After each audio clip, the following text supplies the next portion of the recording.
رب سبحانك دوما يا إلهي نغمة تسري. الرحيم الحمد لله رب العالمين والصلاة والسلام الأتمان الأكملان على خير خلق الله أجمعين وعلى آله وصحبه ومن سار على سبيله ونهجه واستنى بسنته إلى يوم الدين وسلم تسليما كثيرا أما بعد. I'd like to welcome you all to this first edition of Chai Chat or Shai Chat, depending on your personal preference. Myself being Pakistani, I'm probably more used to the Chai, and the Sheikh being Arab, more used to Shai. But inshallah, we'll agree to differ on this one, bi-idhnillah. The whole idea of this, or the concept behind this, these sessions, was that most of the times we get speakers coming from abroad and they travel a long way and they're very tired and they have a very busy schedule. So the most that the brothers see from them is them doing their lectures, sitting on the stage, and then they go. And you don't really have much of a chance to interact with them, to learn about them, to know more about them in an informal way, as you would normally do when you sit with someone over a cup of tea or a cup of chai or shai.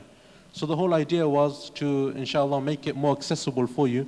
And the way we do that is that, inshallah, I'll be the host and our beloved guest, Brother Yahya Ibrahim, inshallah, will be the first guest that we have.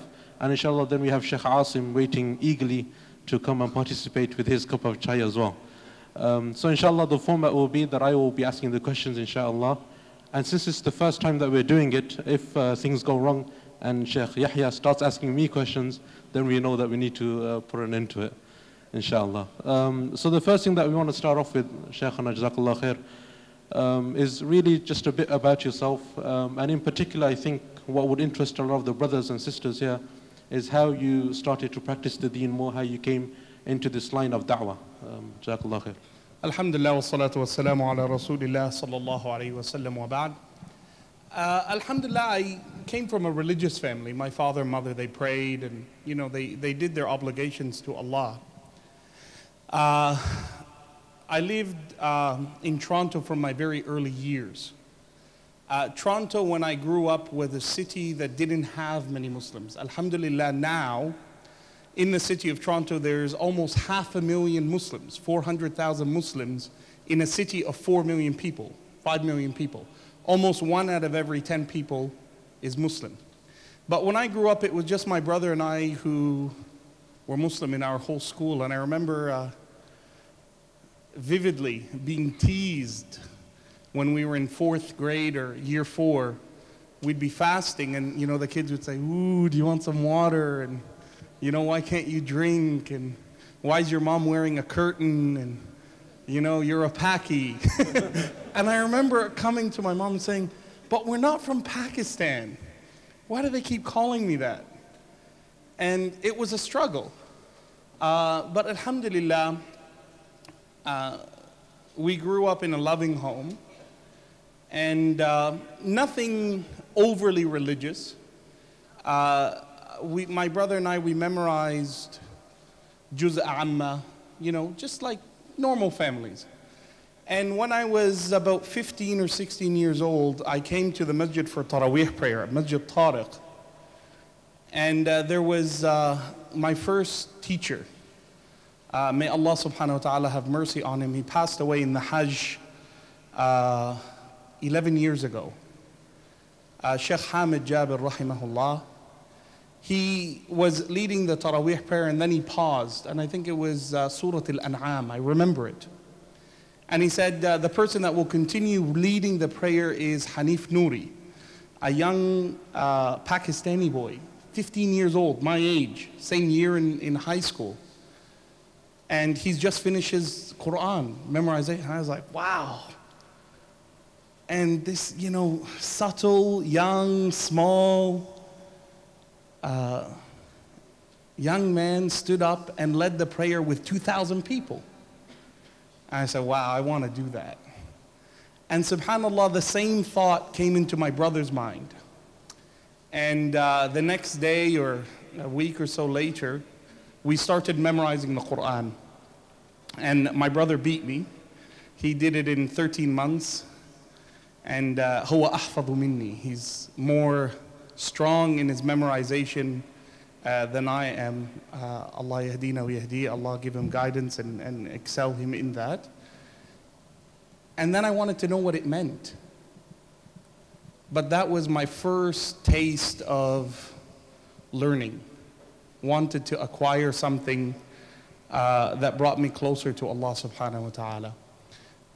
2 years later, the current Mufti of Saudi Arabia, Hafidhahullah, was visiting Toronto, and it was in 1992.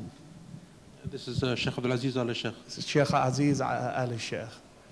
And he visited the QSS. They had a conference.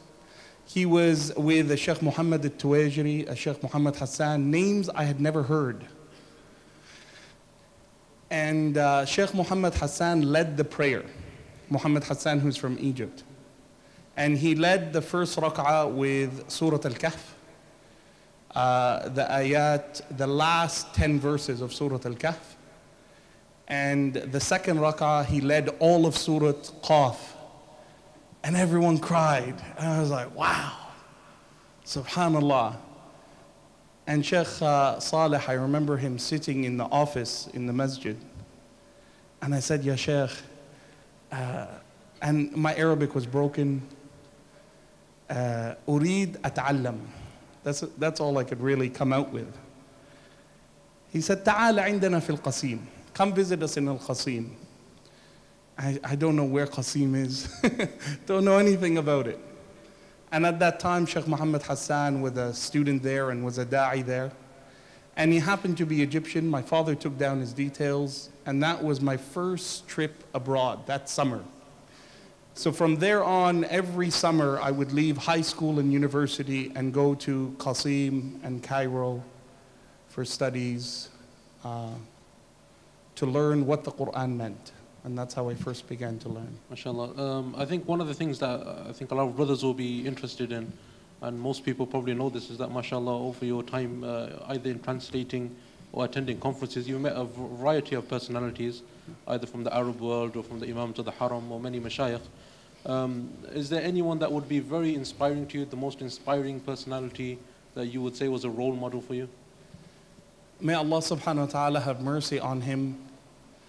He was not the most learned man I have ever met. He wasn't the most knowledgeable.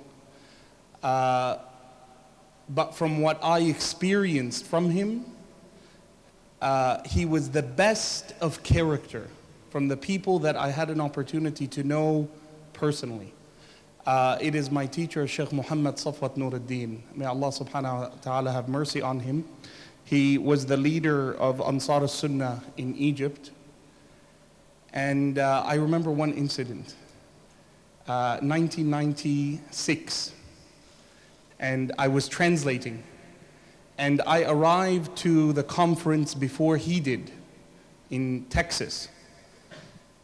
And I was given a hotel room. And I was sleeping. It was 12 o'clock at night. And the room had one bed, a double bed. And because the conference was so well attended, all of the hotel was booked. And here comes Sheikh Muhammad Safwat Nuruddin, all the way from Egypt. They couldn't find a room for him. And they said, okay, put him with Yahya. Because Yahya and him, they know each other well. Here I am sleeping on the bed. I wake up, subhanallah, at around 4 o'clock to find Sheikh Safwat Nuruddin sleeping on the floor. And I didn't know what to do. So I stood there looking at him for 5 minutes. And I'm saying, how did he did I open the door? Who brought him in? When did this happen? This great teacher wouldn't wake me. He didn't even feel that he came into the room, and he slept on the floor. So I woke him. I said, Ya Sheikh. He goes, no, it's time for salah. And he began his tahajjud. And we went out to pray Fajr a couple of hours later. We came back to the room to go, to sleep a little bit. The Sheikh, as he's entering the room, he says, Uqsimu billah. I testify by Allah, I will not sleep in your bed. So I said, Uqsimu billah.